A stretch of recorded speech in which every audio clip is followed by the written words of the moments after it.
ముందుగా అందరికీ నమస్కారం. నేను మీరాజ్.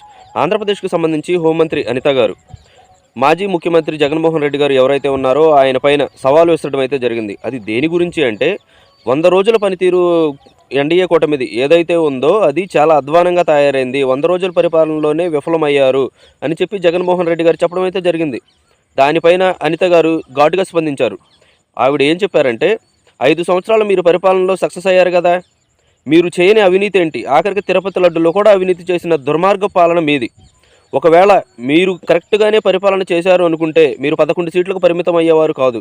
లేదు, ఇప్పటికి కూడా మేము కరెక్ట్గానే పరిపాలన చేసాం, ప్రజలే మమ్మల్ని కావాలని 11 సీట్లకు పరిమితం చేశారు అని మీరు చెప్పుకోదగితే మీరు బహిరంగంగా చర్చకు రండి, తప్పు ఎవరిది అనేది తేల్చేసుకుందాం అని చెప్పి ఆవిడ సవాల్ విసరడం అయితే జరిగింది. ఇప్పటి వరకు మగాళ్లే మా జగన్మోహన్ రెడ్డి గారిని చూసి సవాల్ విసురుతున్నారు. ఒక స్త్రీ కూడా మా జగన్మోహన్ రెడ్డి గారికి సవాల్ విసరడం అయితే జరుగుతూ ఉంది.